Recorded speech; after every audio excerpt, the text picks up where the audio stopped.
Some educationists are alarmed at comments Anil Swarup, the Secretary of School Education and Literacy, made to the Indian Express in an interview published on April 15. In the interview, Swarup said that he did not think cricket has a place in history textbooks in schools. He said, "You'll be surprised to know that there is a chapter on the history of cricket. Should we have that chapter there? I mean, I'm not an expert, but my feeling is we should not have it." A chapter titled History and Sport, the Story of Cricket by historian Mukul Kesavan is part of a section titled Everyday Life, Culture and Politics in the Class 9 history textbook, India and the Contemporary World.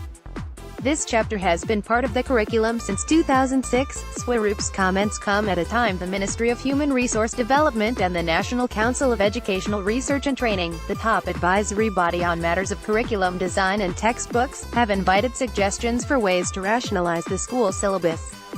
As a part of that exercise, explained Swarup in the same interview, the government is looking at chapters. Some educationists fear this could lead to a return to the conventional way of writing history as a litany of dates and events, which encourages rote learning. Kiran Devendra, who was member secretary of the committee that wrote the current history textbooks for classes 9 and 10, said she was shocked by Swarup's comment. "In just 2 lines, he dismissed the entire thing," she said. She was referring not just to the chapter on cricket that Swarup had brought up, but also to the reforms in the approach to writing textbooks that had led to the inclusion of cricket in the history textbook in the first place. "Going by just the headline, the title of the chapter, will always be misleading," she added. The old approach to history was abandoned when the National Council of Educational Research and Training drew up a set of progressive guidelines for writing textbooks and designing curriculums in 2005. The National Curriculum Framework, 2005, sought to discourage rote learning by making the topic engaging instead. Devendra had been a part of that exercise too. The reason the chapter on cricket is included in the Class 9 history textbook is explained in the section's introduction. History is not just about the dramatic events in the world. It is equally about the small things in our lives. Everything around us has a history: the clothes we wear, the food we eat, the music we hear, the medicines we use, the literature we read, the games we play. All these have evolved over time. Since we relate to them in our daily lives, their history escapes us. The chapter traces cricket's growth from a rural sport born out of other bat and ball games in pre-industrial England into the industry it is today, and how that history was connected to the social history of the time. For instance, the duration of each game depended on work schedules and therefore, the Industrial Revolution had an impact on the game. Its rules, favoring batsmen, partly reflect the class divide in Victorian England, where the rich batted and the poor bowled. The spread of cricket outside England is closely tied to colonization, and in colonial India, the sport was organized on the principle of race and religion. Devendra spoke to Scroll.in about why cricket, and indeed topics from everyday life, should be retained in school textbooks and why she fears a change in approach will encourage rote learning. Edited excerpts below. Why was there a chapter on cricket?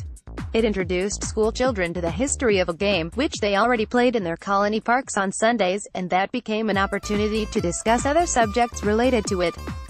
What most do not understand is that history is about everything, and the present is determined by the past. Many children will discuss recent matches, remember runs made in old ones and be excited even by old photographs of players. But evolution of the sport in India, from something only the British played to one in which Indians are some of the best in the world, was also an occasion to study colonialism, for instance. The study of the history of clothing is also a study of social divisions, trade relations between countries and caste. If we were to write a textbook today, we might have chosen to write about the internet, how it came up and what it has contributed. Going by just the headline will always be misleading. They need to read the entire chapter to understand. The idea was that children should be engaged and also encouraged to explore on their own. That way they feel empowered. How are these history textbooks different from what existed before? All of us did agree on what the changes were to be. Our main focus was to change the way history was perceived by students, parents and even teachers in schools. It was always seen as a subject requiring a lot of rote learning and that incited little curiosity and no excitement. Children would not want to explore further. Tried to rework the curriculum in a way that would discourage learning by rote, and the textbooks were redesigned accordingly. Apart from picking topics students could immediately relate to, we changed the way the material was presented as well. We did not go for the traditional pattern of questions. We tried to reframe them and place suggestions for activities alongside the text and not only at the end of it. Fox has introduced new aspects to the topic that the child can explore and initiate different discussions on. We also altered the traditional styles of printing with a typical font size, and the paper quality was changed too. Pictures were sourced from institutions all over the world. Do you think topics like cricket are still considered unworthy of academic interest? What will happen if these sections are dropped? The government is talking about reducing the burden on the child. What it needs to understand that it is not the number of pages that is a burden.